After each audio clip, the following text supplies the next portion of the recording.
So this is the notes on our 3.2 section, which is where we are actually going to focus on the phylum Porifera or the Porifera phylum. And these are all going to be the sea sponges that are found in aquatic environments. So please, if you haven't done so already, make sure that you have imported that note sheet that I provided for you into Notability. Rename it 3.2 Phylum Porifera so that you can fill in the blanks accordingly. Here we go. Remember, you can pause this video at any point in time if I'm moving too fast so you can figure out where the information goes.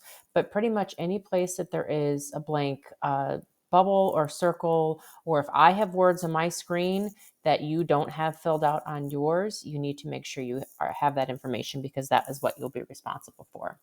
So the Porifera phylum is actually all of the sea sponges that are found underwater. And when we talk about their movement, these organisms are sessile. So this is a new vocab term that we will use. Instead of referring to something that does not move, we will say that it is sessile. So sea sponges do not move. They are known as sessile organisms. How do they stay upright though? Because remember, they're part of the animal kingdom, which means that they have animal cells. They don't have cell walls, but actually, what you will notice about these organisms is that they have spongin, which gives them that kind of squishy material, but then they have these spicules. It's almost kind of like a very hard mineral, like almost like a calcium carbonate type of material that goes through the squishy material to give it some structure. So that's how it gets its support, because remember, it's part of the animal kingdom, so it just has a cell membrane. When we talk about the symmetry of sponges, if you remember from the symmetry lesson we did the other day, they are asymmetrical. So it means that they do not have any symmetry whatsoever.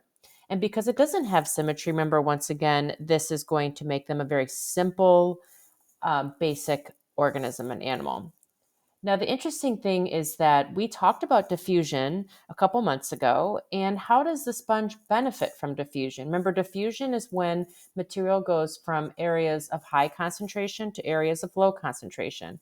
So the sponge uses the diffusion for gas exchange. So where there's a high concentration of oxygen or carbon dioxide, it will have the diffusion bring it from the areas of high concentration to the areas of low concentration. And they do this for circulation and respiration. So the sea sponges are an interesting animal. Remember now, once again, they are considered to be heterotrophs, but if they don't move, if they're sessile organisms, how do they eat? Well, they actually bring in small animals by filter feeding. So if you think about it, like if you were to use a filter to potentially like drain your macaroni and cheese that you make. The bigger things get caught and the water passes through it. So this is pretty much similarly to what the sea sponges do. Now they're not eating mac and cheese, but what they're doing is they are actually filtering water through their pores, because remember, it's like a sponge, and where they actually are able to pull their small microscopic organisms that they consume. Now, what you are going to notice here on the diagram that I provided for you, as you can see, this is the path that the water will be pulled in, and they will actually ingest some of the organisms that are in there, and then the waste will be pushed up through the top. This is known as the osculum. I'm trying to write with the trackpad here. It's not that great.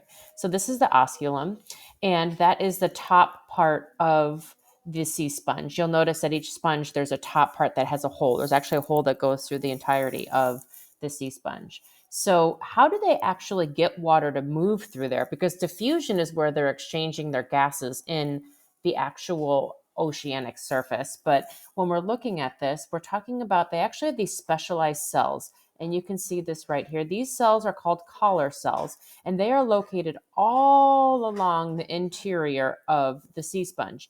And what they do is they have these flagella that are attached to the inside of them, and they don't The flagella doesn't cause them to move because, once again, the sea sponges are sessile. However, what the flagella does, it acts like a whip and they kind of go back and forth. So it creates almost like a current that allows the water to be pulled through the interior. So then the filters in the sponge can catch the microscopic organisms, release the waste out the top through the osculum, and continually pushing the water through it. Because since the sea sponge can't move, this is how they're going to obtain food. Another key important thing about these animals is how they reproduce. They reproduce asexually, so they either will do budding, similar to what we talked about with the hydra, or they will also can possibly reproduce sexually. So where you'll have the male reproductive parts being released out into the ocean, and they drop into the female parts of the sea sponge where they're able to create new sea sponges. So the sea sponge larva can actually grow spicules to form a new sponge, and that's kind of this is a maybe more of a kind of zoomed in view of what the spicule will look like. So the sponge cells will form on this to kind of give it that structure. So this concludes our notes on our sea sponges. I'm going to attach this video as well if you're absent so you can watch what we've watched in class. Please do make sure that now your Porifera phylum sheet is complete. If you need to, go ahead and pause and rewind any part that you may have missed. But for sure, make sure that you've labeled the parts that the worksheet's asking you to do so that you can properly identify that for our Porifera organisms.